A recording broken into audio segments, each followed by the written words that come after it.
Namo tassa bhagavato arahato samma sambuddhassa.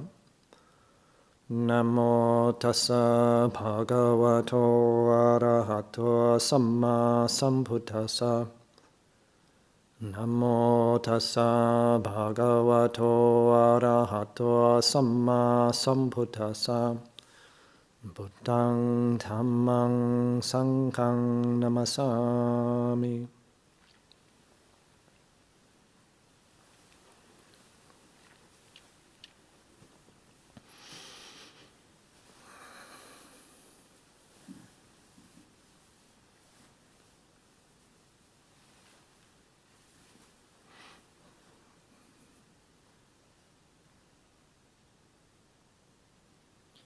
Seventeenth of March,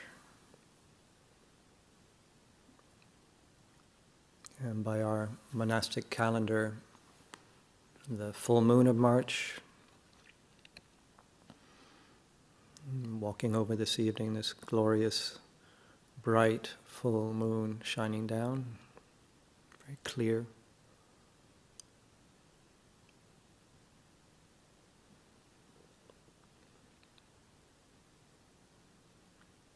This strong and ancient tradition of gathering together on the lunar quarters.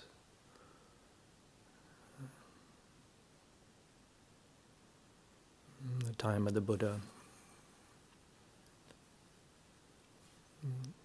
If I remember correctly, it was already an old tradition, a spiritual tradition, to use the lunar calendar to practice, and obviously to mark time. This is before all these modern timekeeping devices obviously were developed. So using the natural world, using the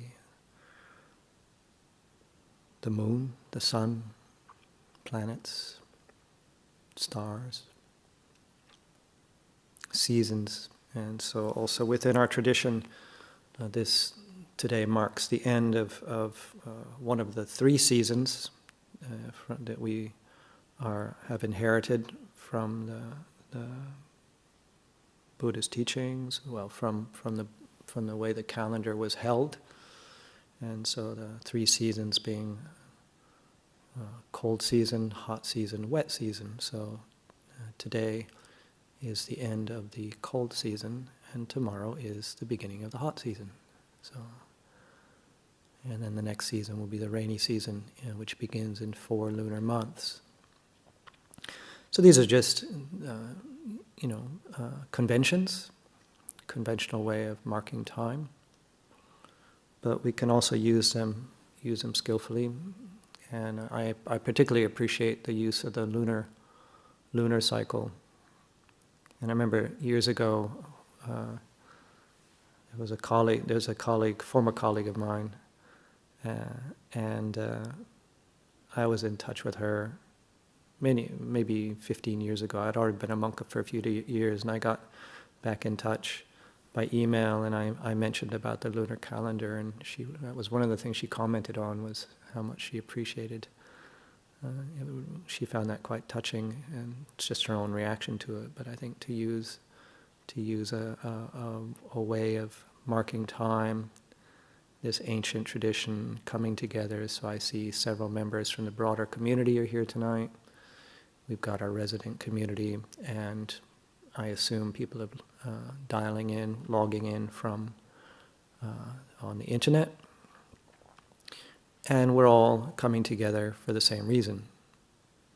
Our unification is in seeking understanding, seeking peace, developing the heart, developing the mind, developing and using this human life in wholesome ways, skillful ways, to bring goodness into our own lives and bring this goodness into the lives of others. So that's our unifying factor. So the word Sangha most typically in the use in the Buddhist terms is around the disciples, the ordained monastic disciples of the Buddha, but Sangha is an interesting word. One translation means a unified assembly. So, and that's why I like to use that word unification this evening, so we can think of this as our unification. So. The other thing is marking time is that we're entering the last 2 weeks. We've entered the last 2 weeks of our annual winter retreat. So not all of the monastic community is gathered tonight because there's still several members of the resident community in what we call solitary or personal retreat, practicing more in solitude on their own, typically in the forest, using the huts, the kutis, in the forest, and stepping back even more than the regular winter retreat routine. And this is a great blessing that the lay community, broader community makes possible for us. Well, everybody makes this whole monastery possible. But then having a dedicated team of lay support team come and live here and support us so that we can step back further, lay aside duties that we might normally be taking care of, and allow us to really slow down, stop. Being the full moon, in this monastic tradition, we have the recitation of the monastic rule. So the Sila Dara have their observances, the Anagarikas, Anagarikas, the novices, and the bhikkhus. We all have our individual, ceremonies that we perform. And so up here this morning, we had our male monastic community gathering. And afterwards, typically there's what's called an ovada, or encouragement, offered by either the senior monk or one of the senior monks. And then I'm not quite sure what they do down at the nuns, but I'm sure it's similar. And so this morning, after the recitation of the monk's rule, of the 227 precepts, and the Samanera novices and the Anagarikas, and I invited Lumpur Suchito to offer today's encouragement, this encouragement. And one of the things that touched me or resonated with what he said and offered is how I'm going to shape what I offer this evening. It's just been resonating with me all day, and I thought maybe just offer some expansion and take that as a theme, and that's around attention to detail. Attention to detail. So all of us here tonight, we were meditating. We all clearly have a meditation practice, and meditation practices can vary greatly, and that's a good thing, because personality types, and also our needs change as we mature, as we grow, as time goes by. And so our individual practices, maybe, obviously there's going to be variations. And so we all have the privilege of being able to sit down tonight and stop whatever else we could or should be doing. I really emphasize that word privilege, because, as we're aware, not everybody has that privilege, has that that ability, that opportunity to do this, or interest. Of course, one has to have interest, but between interest and opportunity, I consider this a great blessing that we can sit down, and this is like I like to think of it almost like our laboratory. We can sit down and practice exercises. These are for lack of a better word, exercises to develop the mind and heart. And probably for most of us, we're using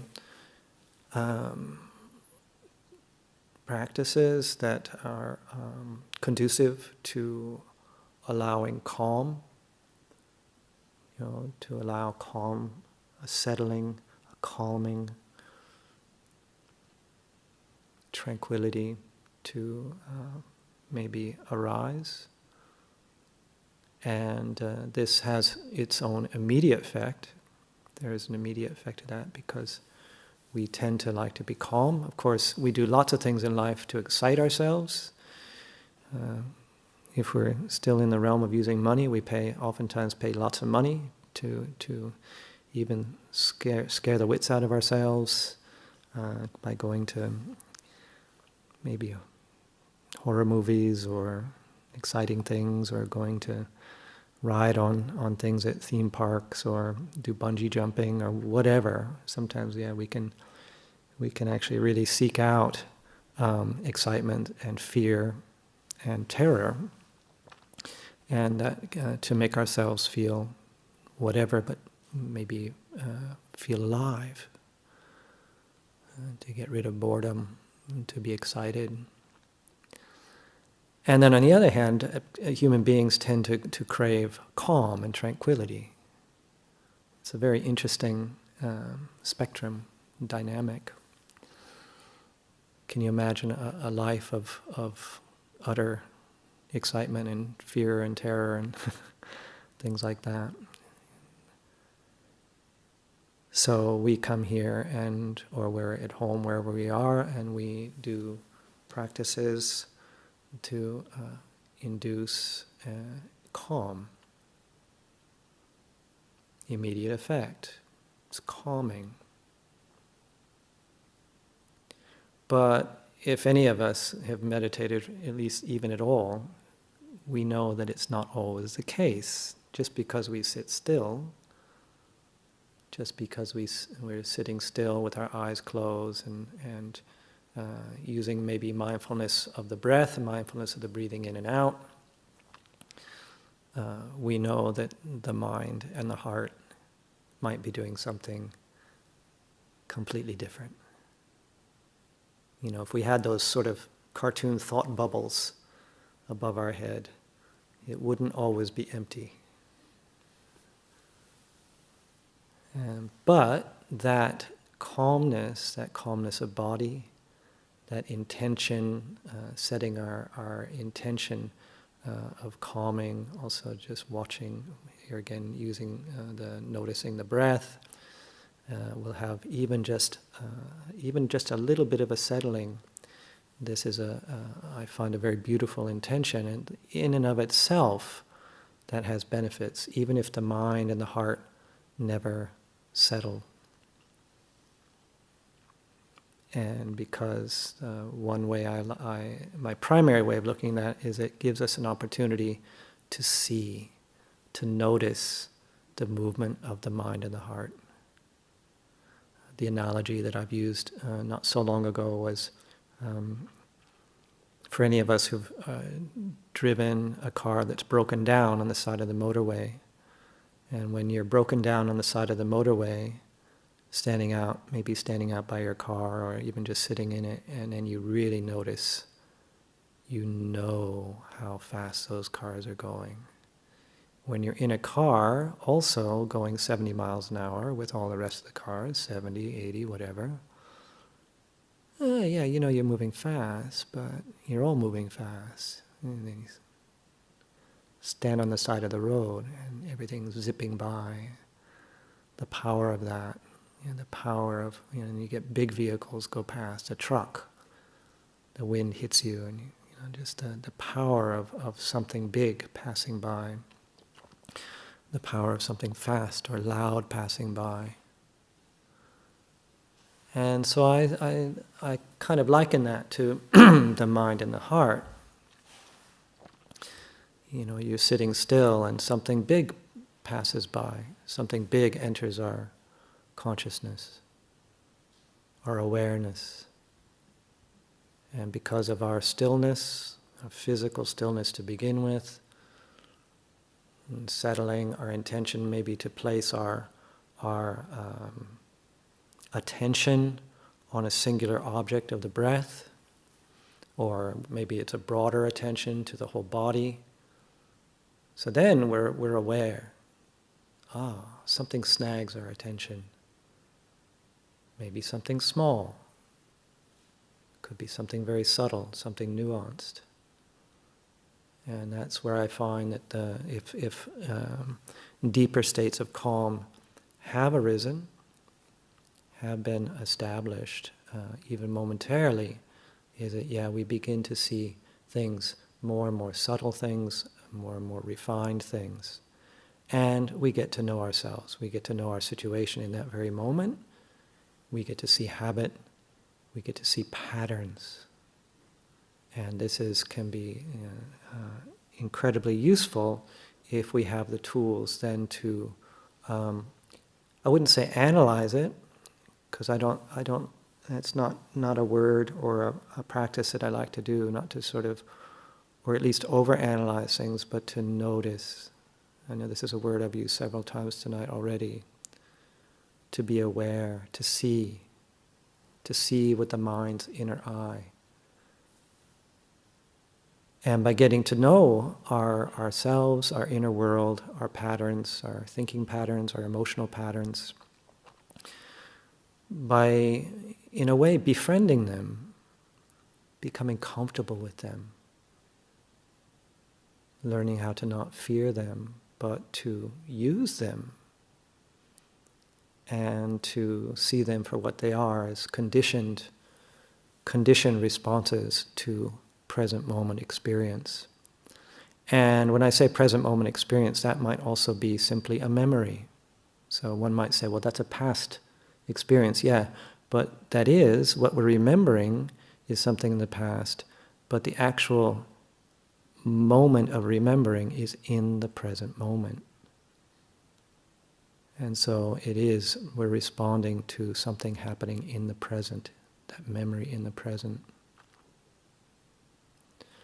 So all the time that we put in for meditation, if some of us have devoted a lot of time and have that luxury of time to devote to formal practices and establishing, and we're getting to know and see and hopefully develop understanding, that conditionality of all of our lives, from the day we're born up until this present moment. And then if we have belief or faith in previous lives, there could be patterns that we developed in those previous lives, habit patterns that are manifesting in this life without us even knowing it.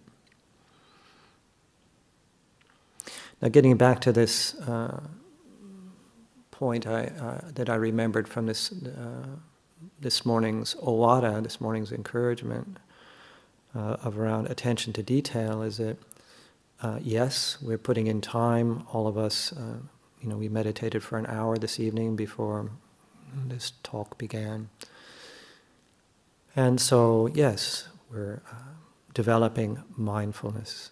Very clearly setting aside this state of calm that I've been referring to, physical calm, very intentional exercises that we're doing.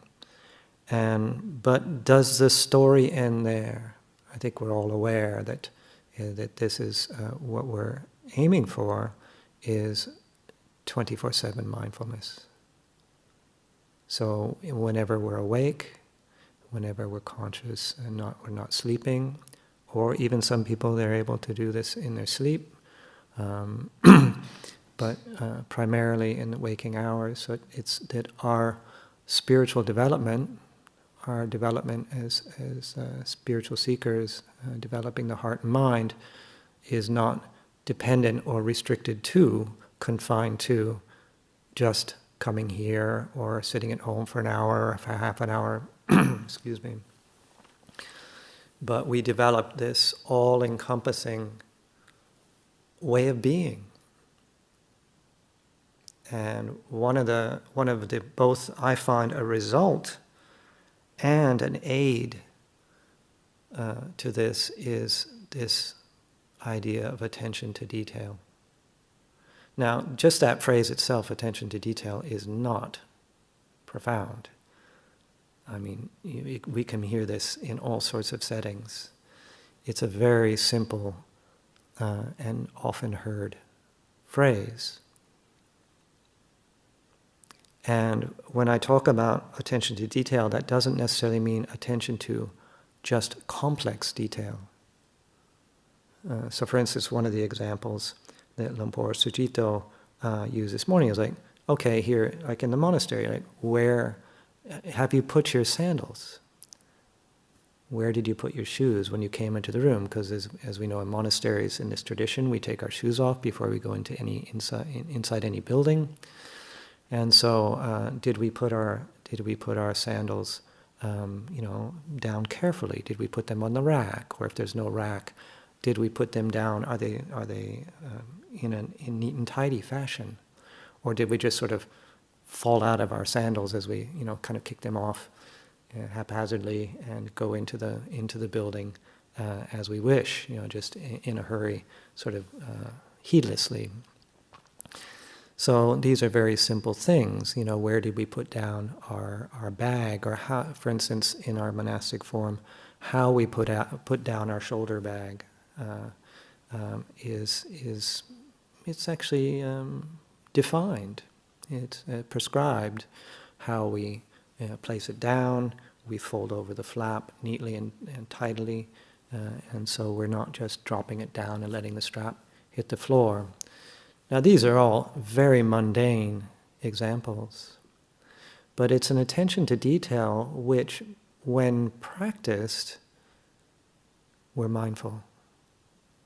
And a few moments ago I used the word heedless.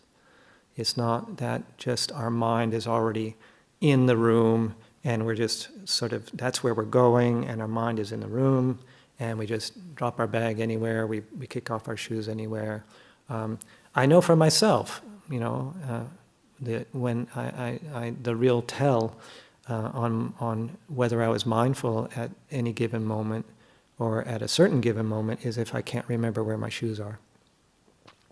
We have multiple entrances to a lot of these buildings, especially the house. And I would say, well, at least every couple of weeks, I'm like, where are my shoes? Where did they go? Now, this is not evil. This is not, these are very mundane, very ordinary examples. However, here again, to develop that momentary mindfulness, that mindfulness of the ordinary, these are great exercises. So then, when things go wobbly in our life, when things aren't ordinary, we can remain also steady and present and mindful, because this is we've developed a habit, this habit of being present. And then if things do pull us out of the present moment, right, then we're aware, we go, all right, yeah, my mind really wasn't in the moment. And not to judge that, not to beat ourselves up, not to get into self-disparagement or anything, just, to recognize. Or if we do get into self-disparagement and that inner critic, the inner tyrant kicks in, which can happen quite quickly, then we're also aware of that. So, all of the developing the mindfulness in these exercises, this is, as I use the phrase, our laboratory earlier this evening. It's a very refined situation, very contained, very safe, very calm, very conducive. and then using that, and developing these practices of mindfulness. So instead of mindfulness of breathing, so then as we're going to and fro, be mindful of walking. Just, am I actually mindful of my feet touching the ground as I go from building to building? Or is my mind somewhere else thinking about, things? Which doesn't mean that we shouldn't think. Thinking is not the enemy.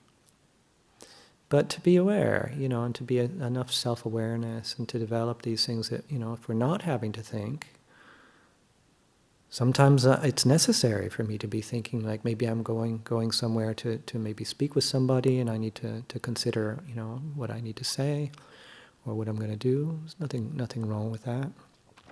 But are we lost? Are we lost in thought? There is such a thing as multitasking.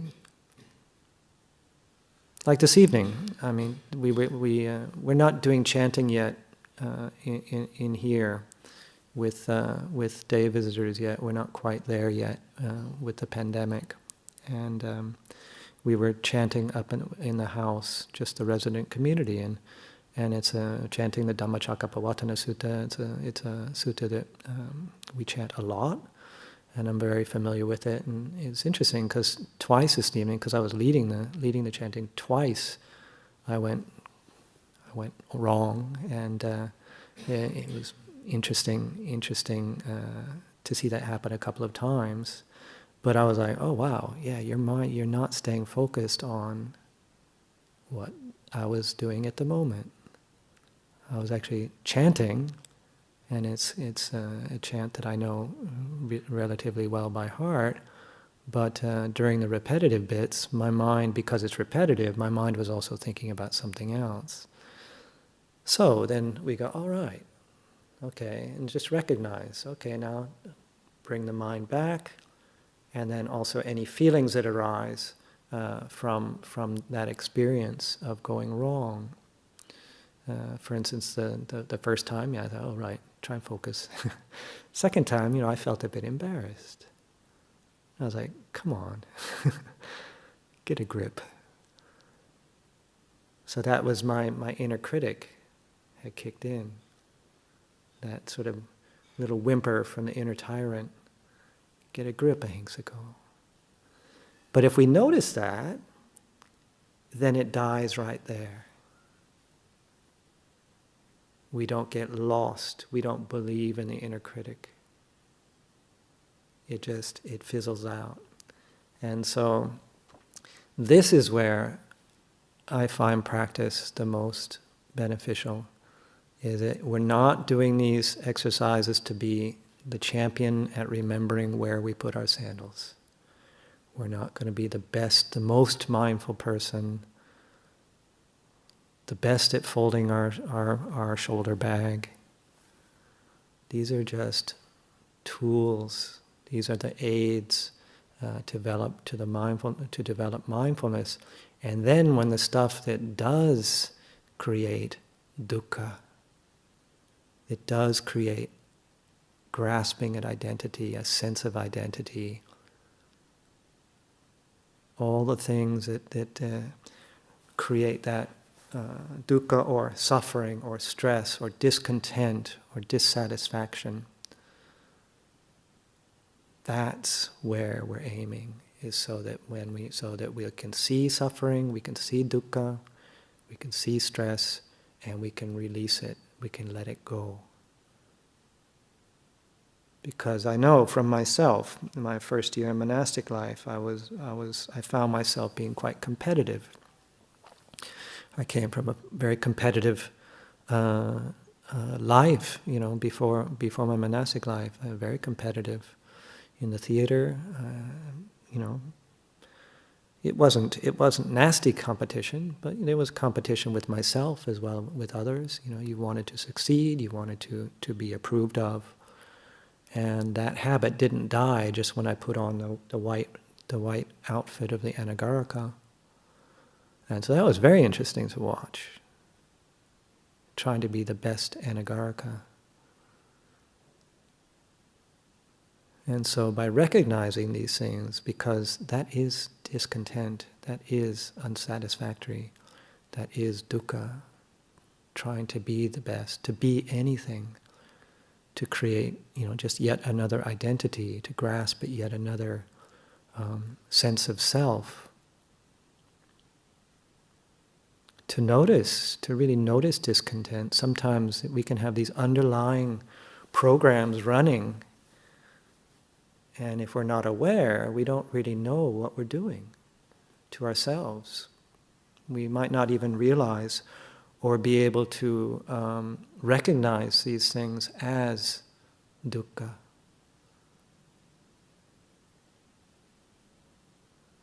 So in the Four Noble Truths, the first Noble Truth is just that very simple act or ability of recognizing this is dukkha. Because if we don't recognize that, how are we going to let go of it? And I know from my own life, and my own, since taking up a spiritual practice, I guess 30 years ago now, I just didn't know. I just didn't know that, I didn't know anything, I didn't know anything about any sort of spiritual practice, but hearing dukkha, oh, no. Especially when you read the word suffering, I'm not suffering. I'm not suffering. Then you start to investigate, well, suffering's just one word for dukkha. You start to investigate, you look at some of the other nuanced translations. I've already been using some of them: stress, discontent, dissatisfaction, the unsatisfactory nature of all things, pain.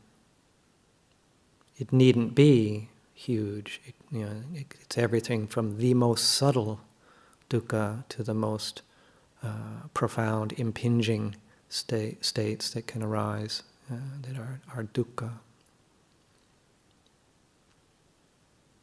And so developing the mindfulness awareness, using our consciousness in this way so that we can recognize these things.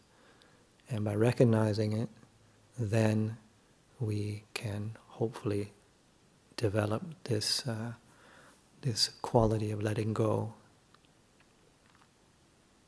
Now, does that mean life all of a sudden becomes pleasant and we're constantly content and everything becomes satisfactory and there's no longer any stress in the system?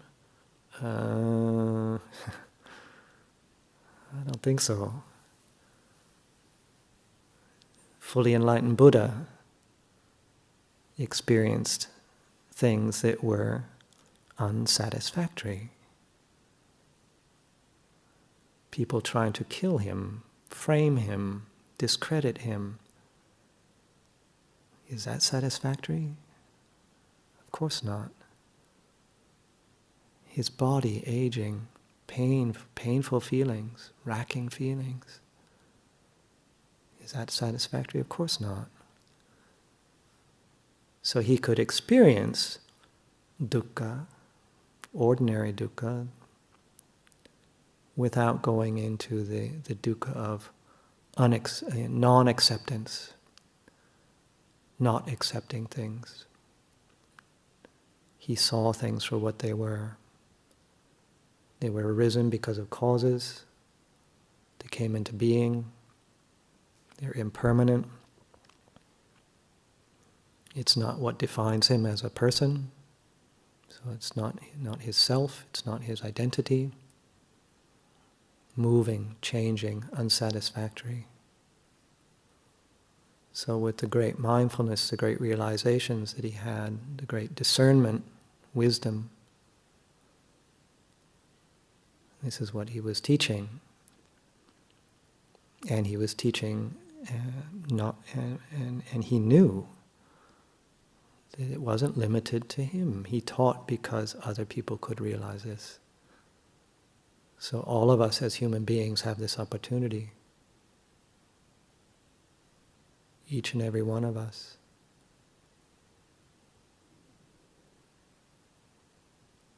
So taking these practices using them. Using the opportunity to develop this 24/7 mindfulness all the time. And it's not a tight way of being, because sometimes I find when I'm describing it might sound like, really labored. Okay, and now I'm walking, and now I'm taking off my right sandal, and now I'm taking off my left sandal, and now I'm bending over and putting them on the rack, like the Ajahn said. No, but in the beginning it might feel a little bit. It could feel a little bit labored or overly. How can I say? Overly prescribed, delineated. And like anything, it's like when we first learn to ride a bicycle or learn to play a musical instrument. It's a bit, can be a bit clunky. We're not familiar. But as time goes by, as we remind ourselves, and then maybe we forget, and all right, okay, next time, try again. Next time we're doing, as we're doing ordinary things, we bring back into the present. And we keep doing this over and over again. Just keep noticing, applying, reapplying, gently, without stress, without forcing ourselves or berating ourselves. And then that becoming our habit, and then it's like when you see children, or just remembering ourselves learning to ride a bicycle. I remember, I was just terrified, gripping the handles. I had the little trainer wheels in the back, and my dad kind of hanging onto my jacket, I think, or having his hand on my back, and that thing. And then as, before long, Dad's not there, trainer wheels are off, one hand, no hands, and we're comfortable. And we can do things with comfort, with ease and relaxation. And so as we develop these things, here again, if it's not overly easy or overly comfortable in the beginning, we develop that. Or shall I say, and as we're developing that, if there are those feelings of dis-ease, of discomfort, then we're aware of that. Because it's in the mind and the heart where we suffer. That's the suffering that needs to be let go of. Body feels pain, emotions hurt. They hurt. Just because we learn to let go of emotion doesn't mean that we don't feel emotion. And yet we can do that in the space of awareness, spacious. There's space around emotion. There's space around thought, painful thinking. Then we can go about our life without having to overly control it, not having to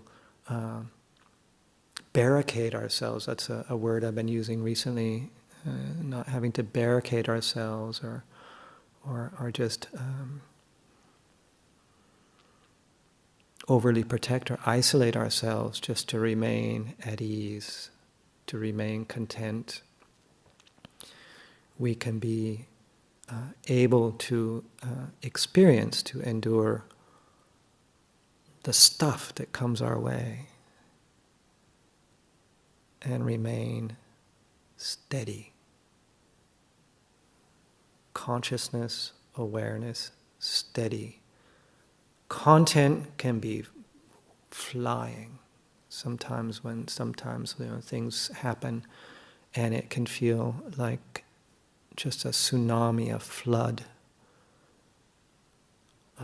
of emotion, a flood of thinking.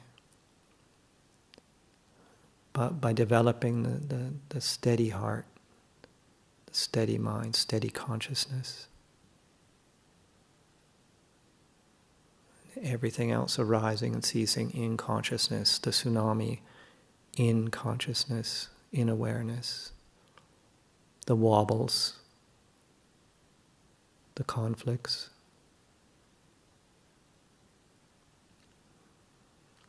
When we see or hear or experience things, the unwanted in particular, but also, as I like to always point out, receive the bliss, the rapture, the best, the peak, to receive that and not get lost, not clamp down on it, grab it, freeze it, not feel like we have to keep that beyond its natural lifespan, or even beyond because we can cultivate, we can, nurture things. We can prolong things that are wholesome and good and pleasant. We can also nurture the letting go and disappearance of things. If we find ourselves in certain situations, we don't have to just, if we have the opportunity to change that situation, sure, do something about it. And recently, a good friend let me know that they had, left their job because it was stressful. It was becoming untenable. And because of their situation, they had the opportunity to step out and leave that.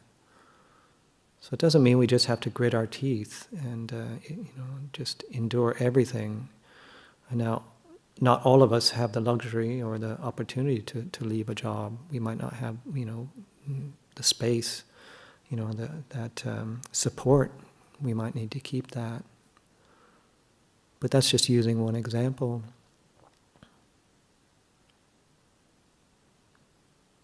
So using the ordinary, using attention to detail, we do that, and then the more we're doing that with the mundane, with the ordinary, and then that becomes our habit, then we become more and more adept at the detail of the mind and the heart, seeing the detail, to see the emotion, the thought, to recognize that and know it for what it is. And then by seeing, not grasping, not identifying with, not wrestling with it, not having to kill it, annihilate it, let it pass, let it wash through consciousness.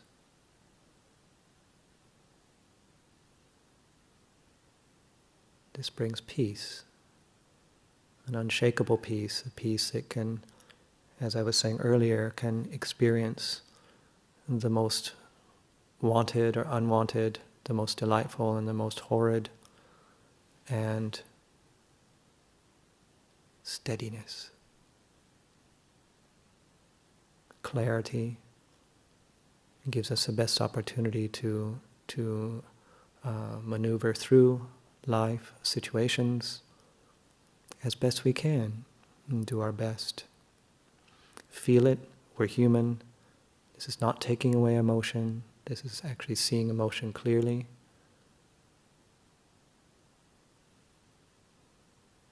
This is our humanity.